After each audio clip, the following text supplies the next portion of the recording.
Religious insanity wherever I see it. Yeah. Yeah, I've been listening to you for a while now, being a keyboard warrior, quote unquote. Yeah. Hey, you guys want to talk about the Bible? Well, I don't have my Bible on me, but Yeah, I want to talk about baptism. That's what I want to talk about. How you doing, brother? I have to let one of y'all go, so you don't have a Bible. You can follow me. I'll talk to you later. You can't have so many up. It's about to get off, and I have a brother wanting to come on, but he might not. Yeah. I'd like to talk to you about baptism. I'm a Christian too. However, I do not believe that baptism is a prerequisite for salvation. I think you believe that baptism is. Is that correct? It is, and I don't have a lot of time. So are you a preacher? Yes, I am. You are. Do you live in Middle Tennessee area? No, I'm in Maryland. Maryland? Yes. Yeah, would you like to set up a debate about this? We can do an online discussion on StreamYard. Oh, you don't want to talk now? We can talk now if you like. Well, I mean, if we set up a debate, it'd be more organized and civil. Wherever I talk, I'm going to be civil and courteous. I'm sorry. So Yeah. it don't matter if I talk you on TikTok, if I'm on Yahoo, YouTube, I'm still going to be respectful and courteous to you. So we can talk here. You got a few minutes?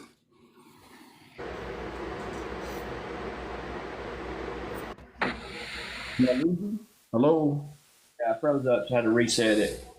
Yeah. So I'm going to be courteous and thoughtful and respectful here as on any other platform.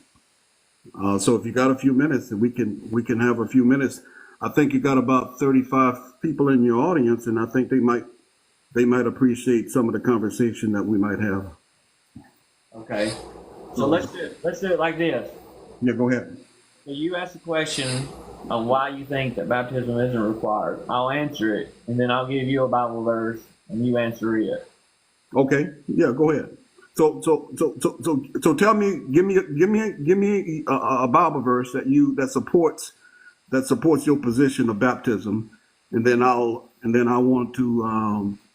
I'd like to respond to it, and then I'll give you a Bible verse. Okay. Okay. We'll just do the same exact thing I said, but reverse it. Okay, go ahead. All right. So are you familiar with Mark 16:16? Yes, I am. Okay. Jesus, he said, "He that believeth and is baptized shall be saved. He that believeth not shall be condemned or damned." So Jesus says you got to believe, and he says you got to be baptized to be saved. Mm-hmm. Okay. So Jesus has more authority than everybody else, and so when you say he that believeth is saved and later baptized, you are actually putting yourself in Jesus' seat, just like the religious leaders. When Jesus says they're putting themselves in Moses' seat, you're doing the same thing. You're saying you're the Christ. You get to determine that someone is saved before being baptized. So Mark 16:16, you're twisting the order of it, and I'm going to go with Jesus.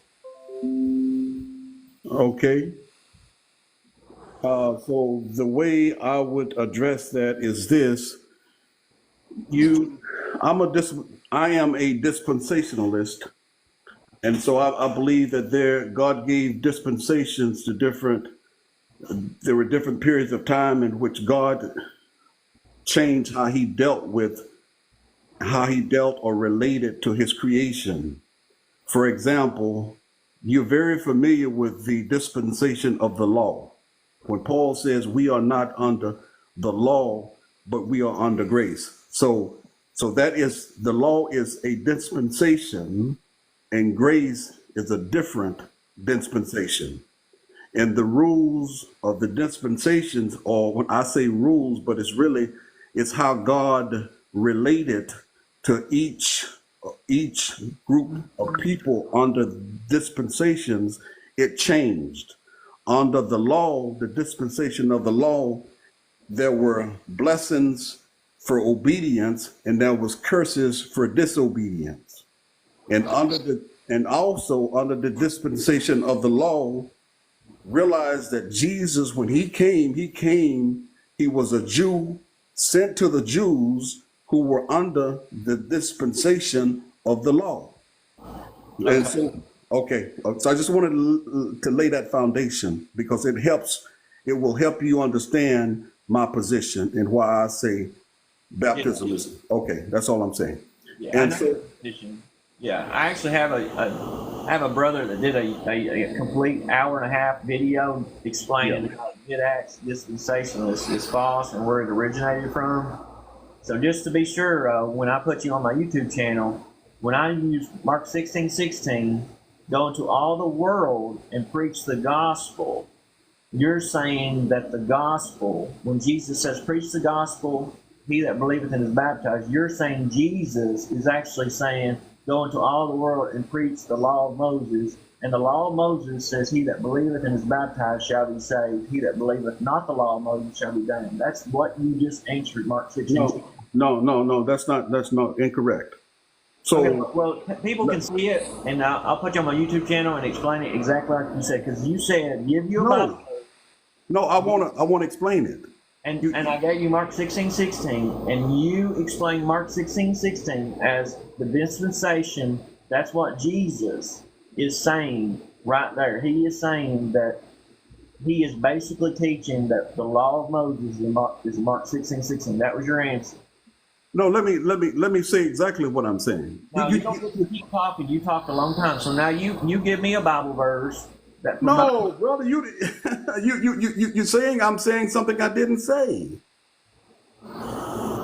This is why you can't debate preachers and to talk to a lot of them on TikTok, because they want to take up. He talked 4 times as long as I did, spilling some garbage that I already know about, like I'm ignorant and don't know about this false doctrine.